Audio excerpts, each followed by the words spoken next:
Gotta love when you just get booted out. Yeah, there we go. Now we're all back. Do we gotta love it? Is that a requirement? I don't know. Like in mid-sentence when you're gone. Yeah.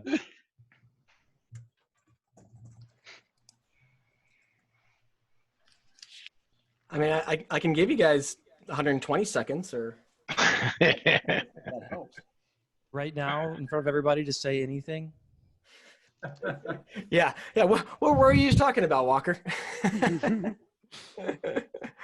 Where is Bianca? Are you here? I'm gonna go ahead and share the screen because we'll avoid what happened last time. Yeah, hopefully everyone had some good discussions. Sorry about the little snafu earlier. But let's get started with our group picture. Oh my goodness, how could I have forgotten? That's why I have a slide for it, so that I don't forget. So you can see here 64 beautiful faces. Good, as long as we got more than 49, we can fill up the whole screen. Let me take our first screenshot here. Everyone do your face. And if you have a fancy computer, have you guys seen the new Zoom feature? You can put, I know Brent can do it, put face filters on yourself. So, that's a new thing is you got to pick your favorite face filter. But all right, first group, 1, 2, 3, cheese. And go to second phase, 1, 2, 3. Oh man, you guys all look beautiful. Except Frank Moore isn't showing a screen. Come on, Frank. You looked great, by the way. You've come a long way since COVID. There he is. Hey, So he's got to call someone out, and then it works that way. Hey Nathan, one time somebody asked me if I was using the mustache face filter for my Zoom feed. Oh, I would believe it. I would believe that for sure. It looks good, Jeff. It looks good. Did you clutch your pearls when they asked you that? I just shook my head and said, come back to me when you're able to shave. All right, Bianca, are you right? with us? Yes. Okay. All right. Welcome back. And today I accompany Satyam Verma, Senior Associate of Autodesk. We're going to go through new members. We switched things up a little bit this time around. For a recap of metrics, we're going to do by the numbers for delegate breakdown as well as companies, and then September registrants. Also a plus delta reflection and request data points, new releases, upcoming events, and then I'll turn it over to Satyam to do the rapid fire summaries. So quick thanks to all of you guys. Again, your support is invaluable. Without you, this would not be possible. For guests that have been attending, if you're interested to learn more about membership tiers and benefits, visit us at constructionprogress.org/membership. And our new delegates, we welcome Paul Doherty, President and CEO of the Digit Group. He is a coveted thought leader, a venerable, and a Renaissance man in the modern day. The Digit Group is a new kind of American real estate development company specializing in smart city solutions. With that, they plan, design, build, and operate holistic smart cities using technology as the basis for design. So thank you, Paul. He had an exceptional breakout with Chad. So hope you guys can all listen to that recording post-session. Thank you, Bianca. Yeah, you're welcome. Thanks, Paul. And we also welcome Jan Rippendale, the multi-talented CEO of the Blue Banyan Solutions. She has over 20 years of experience as a software developer and systems and data architect. She's also an inventor. She holds several patents, is an Oracle database administrator certificate of mastery, and has worked at NASA.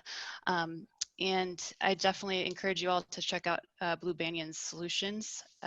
They are doing some really cool things, from deployment of solutions to cross-functionally align information so that all stakeholders get the same information and view it the same way. So Jan, we welcome you. Thank you for coming aboard. Thank you so much. It's great to be here. And yeah, both discussions, I sat in most of Paul's, and Jan, I could see your discussion. So I'm very much looking forward to hearing it. It sounded like it was a rowdy one. That's good. All right. All right. So you're still up, Bianca. Go ahead. All right. So by the numbers, our Cdx Delegates Breakdown. So we have a total of 86 members. AEC-wise, there's 34 reps. TSP holding steady at 45, and we have 9 delegates that comprise the collaboration partner stakeholders. And for those that don't know the TLA of TSP, that is stands for Technology Solution Providers. Yes, thank you. And our collaboration providers. Yes. Collaboration partners. Where's that glossary? So many when I need it? acronyms. I know. We'll add it to the glossary. And then flipping over here to the company breakout. So this is how we're structured by companies. So we have a total of 10 companies that make up the AEC side, 28 at TSP, and then again, the 9 to represent collaboration partners. So delegates, we're getting closer to half and half. Yes. Members can Really still been get steady. there. We're still working on it, but Yes. getting that balance. Yeah, and on the September registrations, so the number of new participants ranked at 20. We have 23 Cdx delegates, and then 18 represents the number of returning guests. So some cool facts pretty good there. balance between delegates, new participants, and existing. And I think pretty much everybody that, or almost everybody that signed up did show up. We had almost 100% retention rate. So thank you everyone for making the time. We do know how busy everyone is, and these are important discussions to be had. So the quick reminder, and I will put the plus delta link here in the chat in a second, but just a reminder that this only gets better with your feedback and with your ideas. We did implement that architect, contractor, owner room specifically that, again, we'll hear from Dan about and see how that went. But reminder, just I'll do that in a second here to take that plus delta and do give us your feedback so we can improve these month over month. Speaking of Mr. Smilolo, Dan, you want to talk about our podcast that is now released? Yeah, without further ado, we actually just released it before noon today. So we're excited for the most recent episode with Rob and Brittanie discussing the flow of money in our industry and the exchange of dollars and cents versus the utilization of our projects and relationships that we build. So we're excited to announce that just went out today. Awesome. Thank you, Dan. And I believe we announced last time the winners of the Cdx Bluebeam Cdx Scholarship research this summer. Dan and Todd Sutton with Zachary, myself, and others on our Cdx advisory group had a really great time experimenting the use of the Common Data Exchange language with intern and graduate students. So all those YouTubes are now up and ready to post as far as what they learned this summer, and there will be a formal report from our graduate student Abdullah coming out in the coming weeks.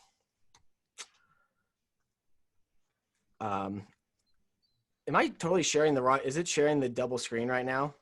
Oh, why did nobody tell me that stuff? Come on, it's guys. not important. Jeez. You had enough amateur hour over here. We thought maybe you knew something. Golly. I would never question now? our leader. Yeah, better. You guys got to call me out on that stuff. Speak up. All right, now we're back.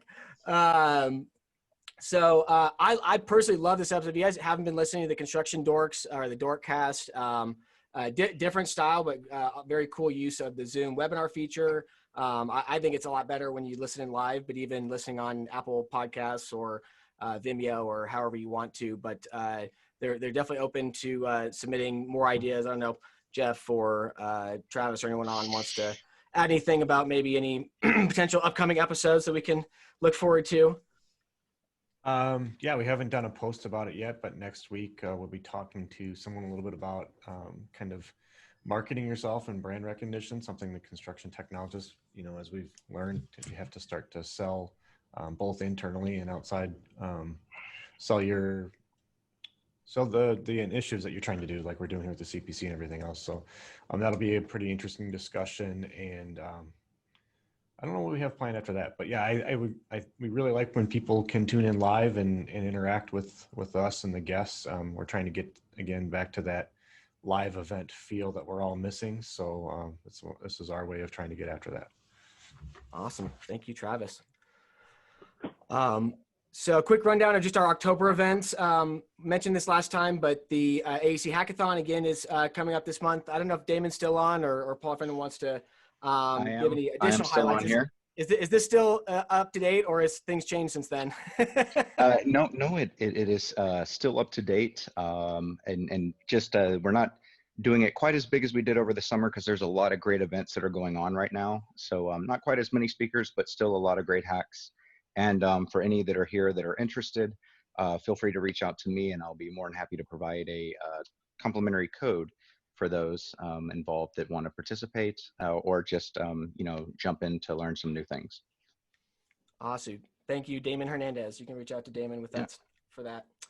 And also in October is Poker Groundbreak. So going virtual, was actually talking to Sasha about this, really excited for, if you haven't heard of Brene Brown, I mean, in Paul's room, we were talking about empathy and he talked about someone who understands empathy. Great speaker. If you haven't heard her TED Talk or any of that stuff, I know we'll be part of this, and there's both free and paid tickets. But want to make sure that was on everyone's radar, October 27th and 28th. Sasha, I don't know if there's anything you want to add to that as well. Yeah, it's gosh, I think we have 4 or 5 keynote presentations, of course, because it's virtual. It's very much condensed, but a lot on thought leadership, pulling from the conversations we were having today on inclusion and diversity in that roundtable. And then I'll actually be giving the final keynote, really looking at the way forward and the future for construction from a workforce development standpoint, and demystifying some of the myths that stand in our way around the talent crisis, and the tie-in that those have to some of our K through 12 programs and workforce development programs, and getting a more diverse group of young people inspired to be in construction. So excited for that. Awesome. Thank you, Sasha. Yeah, let's kick it over to Satyam. You want to take us through our updates? Great round of sessions this month. Chance to hop in and out of a couple of different ones. I'm going to start with probably one of our most popular sessions, I think, in terms of volume, and also just the level of conversation that happens in this group. So we'll start with Sasha, who led the inclusion and diversity group with a focus on meritocracy today. And take it away, Sasha. Thanks, Satyam. So this conversation was a natural outcropping of the conversation we had last week, which was really looking at the topic of intersectionality, and we were taking a listening approach. So we had a fireside chat, and that fireside chat was with Ezra Teshome, and kind of hearing his experience coming into the construction industry.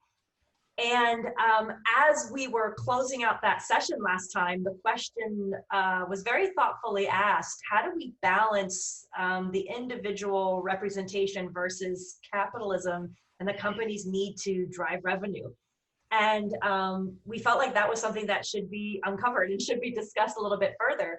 So we carried this conversation over and talked to meritocracy, the idea of meritocracy, the reality of what that experience is. And we decided we wanted to learn more and continue to listen.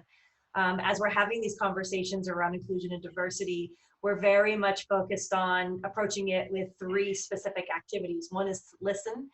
Second is listening to really build empathy. And the third is then listening to know how to take action. And so with that in mind, we had Ezra Teshome, Brittanie Campbell-Turner, Marcus Turner, married couple, I'm so glad they joined, Dr. Giovanna Brasfield, and Brent Darnell as kind of our panel to share experiences and then really dive into how do we balance these 2 ideas. And we asked the questions around, is it unconscious bias? Is it systemic racism? Is it both? How do you tame your authentic self or versus accepting intersectionality, and the idea that who you are and your political affiliations or your race and your sexual orientation definitely impact how you are perceived by others and how you show up and how you interact with others. And then finally, how do we create these aha moments, having some very uncomfortable conversations around these topics and get very comfortable getting uncomfortable? Interesting to know, of those who we were listening to, the majority have either left construction or have moved on. Dr. G being still working for Flatiron Construction, and Brittanie working on the owner representation side. And really looking at this has to do with a business value, how we're attracting and retaining that talent in construction. And so we decided with our conversation, which went very well, just learning and listening and understanding the perspective of our fellow Black colleagues in industry, that next week, just as a teaser, we may dive into being able to actually go through some exercises, talking about unconscious bias, and figuring out how we all can take responsibility to either be advocates for those who are minorities, or continue to push forward and include or create a more inclusive industry that attracts the younger generation to want to choose construction as the employer of choice. I think that was great. Next month, right? Sorry, next month. Yeah, it was like I think I'm having a baby next week. Yeah, and then this next week. Thank you, Sasha. Good. And I think at the end of that, there was some great examples of exercises that you can actually implement. And so I think the session is going to be very impactful in terms of what we can actually take away and bring back to our own organizations. With that, we'll jump into our next topic on hand, which is the mental health roundtable with the focus on destigmatization. It was moderated by Chad, and I was able to sit in on a little bit of what Paul was talking about, and it resonated so well with some of the things we see in my organization, and really looking forward to how you guys break that down today, Chad. Yeah, it was awesome. Paul, always a pleasure having you on board. So your insight it's always an honor to have you contribute to these conversations, which are so important. So this conversation was about tying mental health to build. We've moved from kind of a tactical age where we were building everything that people wanted, and now we're transitioning into the kind of the COVID age where we really need to start building what people need. And Paul had a ton of examples of things that he is personally involved in, one being directly involved with the White House and Greece, which was quite impressive to listen to. So I highly recommend listening to the talk just for that alone. But what was important was, as we navigate into this new age, it's going to take some really strong leadership from the top down to drive these changes. And what is expected with these kind of authoritarian, almost dictatorship-like driving down, top-down driving of this change in mindset and how we approach build, to put mental health at the center of build. There's going to be a lot of conflict that comes of that because people don't like change, obviously. And that spawned into a conversation of the impact on the workers themselves, because no one likes having boundaries put on them. And as we spoke about the mental health of the workers, trying to navigate all of the mental health challenges of COVID and the changes that are going to be coming down the pipeline in their industry, we had some pretty good tactical things that would help with that. From my personal experience, we spoke about how we get the conversation going about mental health with individuals. Now, the goal here is obviously to destigmatize and normalize the conversation around mental health with individuals. And that is a conversation that is really difficult for a lot of people to have. And the question, hey, are you okay, sometimes doesn't work, and it doesn't get the right results, and it doesn't get people talking because the safety isn't there. And it sometimes takes a lot of effort to create a culture with a lot of psychological safety. But from my own personal experience, it's actually a lot more simple than that. So I just shared what I do with the fighters that I train, and every single practice I come in, I'm like, hey, do you have any injuries that we need to work around? And rank your focus for me that we're going to get today. And it's a tactic that really works, because if a fighter is coming in and he's always saying, I'm at an 8 today, I'm at a 9 today, I'm going to give you a 3 today, I know that there's something wrong, and that starts the conversation. And we use the same tactics here at Plexus, where on my team, every Monday, okay, how do you feel about your workload this week? Do you feel like you have control of your day? Is everything good there? Okay, do you think there's anything at risk that we need to pump some more resources into? Those conversations where you're not directly asking about their mental state will still give you insight on their mental state. And that's where you as a leader, you can ask, okay, why is your focus being ranked so low for the last 3 days? What's going on? So those simple things really help a lot. So yeah, this conversation snowballed right from the top. The challenges at the top, where, as Paul says, we are following the money, and driving the change through almost an authoritarian type mentality, and coming up right from the bottom just to make sure everybody is performing at their best while maintaining good, strong physical and mental health. Awesome. Thank you so much, Chad, and look forward to continue building on that and how it impacts really all of our everyday lives moving forward. With our third roundtable talk, we were back to the remote work discussion and what expectations should look like when it comes to the new reality we're all in when it comes to remote work. It was moderated by Lil, who did a great job of kicking the conversation off, and I was able to be there in the beginning. Interested to hear where you guys ended up, Lil. Yeah, thank you, Satyam. So, perfect. Thank you for sharing this screen. So I wanted to take a different fun approach to this discussion since I didn't have, folks to moderate. It was very much, we wanted to do something different with this remote session and kind of having just an open conversation on, how are things going? First of all, having that check, checking on each other. I think that's definitely important during this time when we're all working on some great projects, but we're all working at a distance. So the first thing we started off with is just checking things, what's working, what's not working. And the truth here is, right now, everyone is finding that working remote is efficient. It's definitely forcing us to have much more of a focus approach when it comes to, implementing or onboarding a process. There are a couple of challenges in there that comes with it, especially when it comes to implementing technology. There's definitely a need to be there. Other things that are working is we're being more intentional with our why. Oftentimes that cycle of our interaction with clients, whether they're, they're having to make that decision much quicker than before. If they're going to do business with you or however the project is going to turn out. So, bubbling up those pain points, at the very beginning and kind of making sure that that's more intentional has become something that we're all working, and it's working really good during this time. Some of the challenges with what we're facing today, and the truth is that mental isolation is real.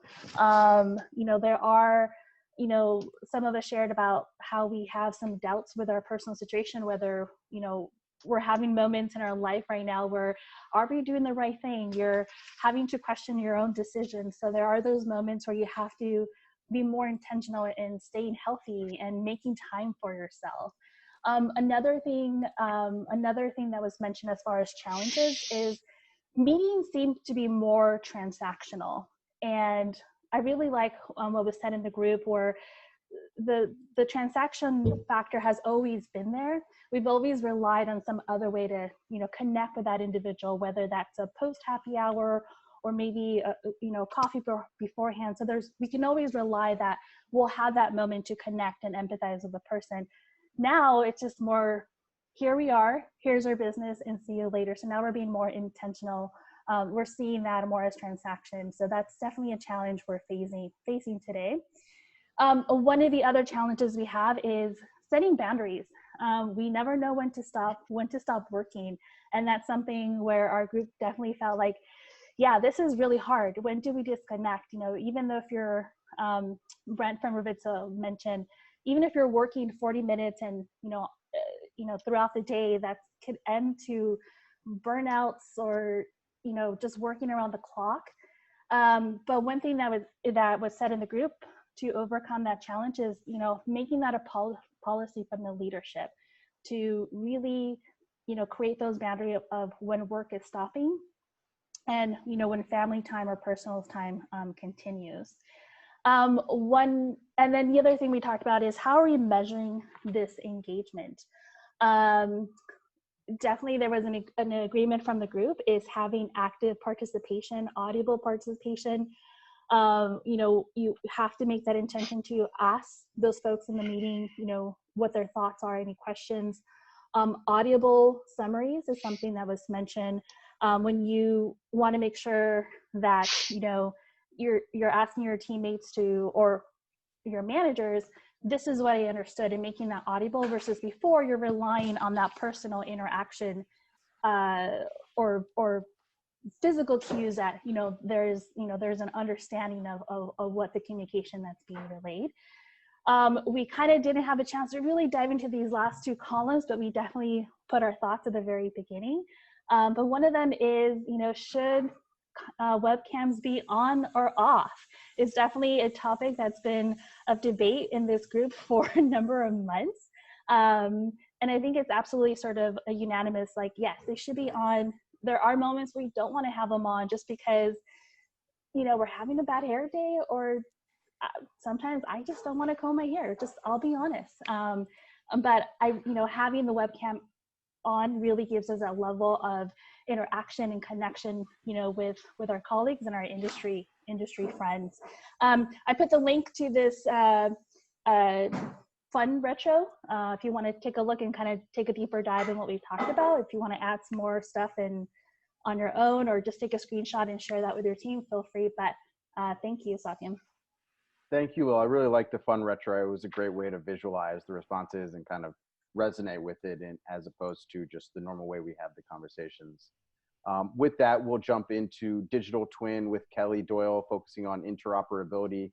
I briefly touched in, and I think this is a never-ending conversation that can layer on top of layer on top of layer. So why don't you let us know where you guys ended up, Kelly?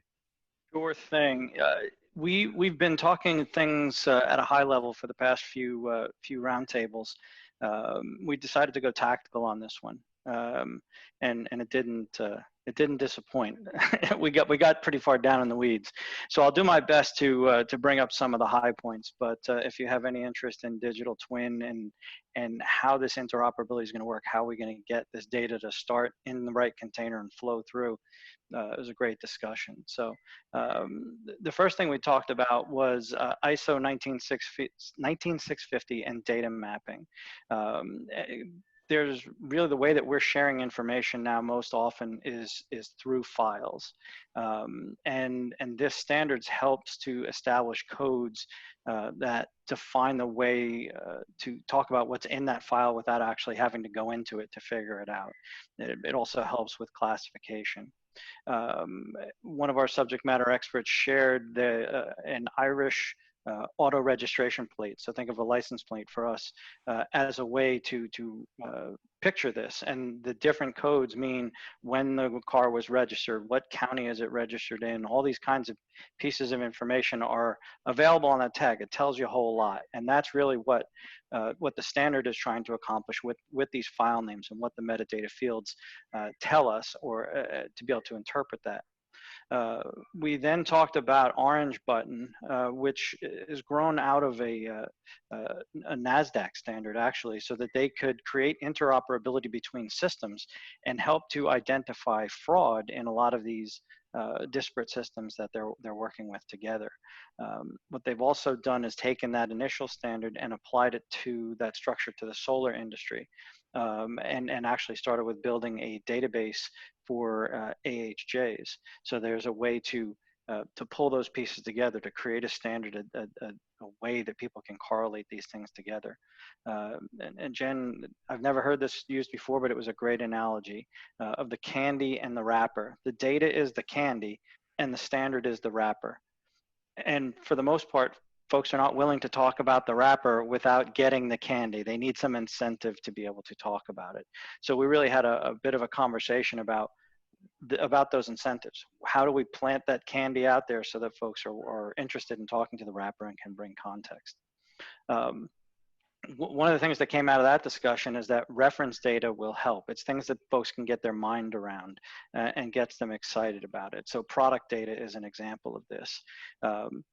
On every project, you have information about different building materials and systems and subsystems that are put into the built asset. Having some way to bring that together and not have to send up 300 different cut sheets from different things that are out of date the minute you click send would be great.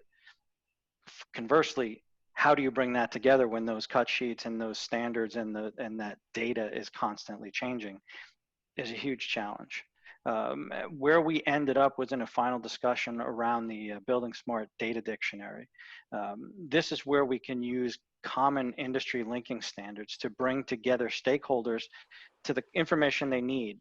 Disparate systems, it's essentially a map of the disparate systems that allow folks by way of API to search for the information they need and populate the things that they need to do. You don't have to drive the model as the place to create the information. If you want to add it later, you have a place to go to get it and then populate the model or populate some file that you're looking for. But there's a common way to get there. There's a way to tie that information together. For me to go into any greater detail than that, we'll be here for the rest of the afternoon. So I'll leave it to you to jump on the video and experience it firsthand. Thank you so much, Kelly. The next roundtable that we're going to move on to is reality capture with Brianna, focusing on location tagging. So take it away, Brianna. Awesome. It was funny. It's always funny to hear Kelly when he talks about digital twin and how much overlap there is with reality capture. And a lot of the things that you were talking about around metadata and locational information, it really comes back to how do we deal with all of this data and how do we transfer it from one location to another? How do we make it easily consumable by different platforms? So what we were talking about was very similar with the example for solar and how they were using AHJ reference numbers using ahjregistry.sunspec.org. Highly recommend taking a quick look at that. It's really interesting what they've been working on around using parcel, using the different numbers and geotagging that's been done on a specific project to locate what inspections are going to be required or what jurisdictions are going to be on that specific project. So we talked a lot about project identification and how do we identify a specific project. So if we have that specific project identifier, then we can look at what location information falls within that. And we spent the entire time talking about project IDs and UUIDs and how you come up with that nomenclature, and didn't jump into anything specific to geotagging locations or like if you do reference points on a project's XY coordinates. That was actually just brought in at the very end of the call where we said, cool, we talked the entire time about we don't even have a common location nomenclature, nonetheless a specific location inside of a project. So some of our key takeaways were what is the common project identifier? How can that be utilized if there are multiple projects inside of one parcel? So you have one lot of land that's going to have multiple projects on it over its life. And then how do you tie that back to AHJs, finances, addresses? Are they sufficient? And then the next takeaway was we now need to look at specific locations inside of those projects. And other problems that we're going to run into is where am I within that project? What if there are multiple overlapping projects? What if there are heights to that project? So you have multiple levels, level 1, 2, and 3. So I think it was just the tip of the iceberg and the location conversation for reality capture. And I think the next one is going to be specific geolocations inside of a project. So that is the summary from our conversation today. Highly recommend going and checking out what the AHJ registry is doing with trying to come up with ways to leverage the numbering systems that exist already for project identifiers. Awesome. Thank you, Brianna. And it is, as you said, really interesting to see how it really begins to become part of the conversation when you talk about digital twins and how much there is in common. So look forward to where we continue to take that conversation. Last but not least, we're going to move on to the technology stack roundtable. This one was a little different this week as we kept it completely about the industry. So there were no tech partners involved, which hopefully really brought a different level of conversation into the roundtable this week. So with that, Dan, I'm going to have you take it away. Dan, you're muted. I couldn't be the only one that failed today. right? Needs a tech partner to unmute him. I know. Yeah, you're supposed to be more techie than me, dude. So our goal was to throw tech partners underneath the bus without them knowing about it, and then all of a sudden the recording broke, so they'll never know what we really discussed about them in our session. But in all reality, no, we had a good conversation around utilization of technology and the advantages of regulation and non-regulation. And where we really started the discussion is, how do we pay for all this? There's so much out in the industry right now. There's so many new startups. There's so many new vendors. Everybody's got some amazing thing coming down the pipeline. So how do we aggregate this and how do we afford it? And one of the interesting things coming from the get-go, Nicole with Big D Construction mentioned, how they take that approach is they really start with choosing by advantages. So rather than just starting with how the heck are we going to pay for this, it goes more towards the discussion of what problems are we facing and what can we do to make us more effective.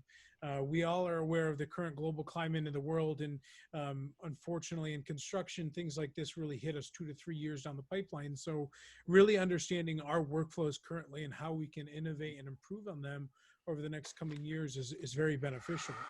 So from really answering those questions first, we can really start to understand we're leveraging these tools and technologies to solve an issue that typically causes us to spend more money in the long term, whether that be due to profitability loss, rework loss, or due to just general turnover of employees because we're not doing what needs to be done to manage our projects.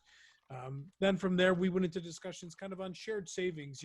How can we really team with vendors, with not only technology vendors, but consultants, with owners, with clients, to the actual financier of projects, to really team and educate them on these tools, to showcase the benefit of these tools and really share that cost with those different clients. So it's not just us paying for a pipe or a structure site. We're actually sharing that cost because that tool at the end of the day isn't something that we want to just use. It's something that's really going to benefit the life cycle of that project. So how do we take that cost and really distribute it?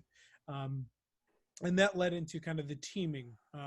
So really focusing on teaming and transparency with our clients, making sure that they kind of understand the benefits of these tools. They understand the benefits to them at the end of the day, and understand what productivity and gains that they can increase on their projects. So it's not just showing them this shiny, fancy thing from a salesman. It's really kind of the holistic approach. What are we going to do with this tool on your project? And what are we going to bring? What value are we going to bring to you? Then we kind of wrapped up with regulation. So a lot of discussions around, should we wait as an industry for regulation to come in and tell us how to work? Should we wait and see how owners are really going to drive to standardize on their projects that we should use this tool versus that tool? And somewhat of the common consensus was we shouldn't regulate. I think it was Rob that mentioned you can reverse legislation, but you can't reverse innovation. So truly, if it's a product that we're delivering on our projects, it should be something that it's a no-brainer. This is going to work. This is going to better us. Whereas legislation sometimes doesn't bring the best value. We talked about the case study of Singapore, where they're regulating BIM on all their projects. When you peel back that kind of velvet curtain and really understand what's behind the scenes, you realize there are a lot of issues. The regulation now, at the end of the day, didn't solve the problem. It really showed that there are more problems that need to be solved, and regulation doesn't stop there. It's more of a holistic approach, teaming, and shared value amongst all parties and stakeholders. So thank you. Awesome. Thanks, Dan. And that's a wrap on all of our recaps for today. Nathan, were there any closing notes we had? If Abel's still on, I know Abel raised his hand earlier. I think he had maybe one comment, since we do have 1 minute left, and then we'll wrap up if he's still here, or otherwise we'll follow up with him.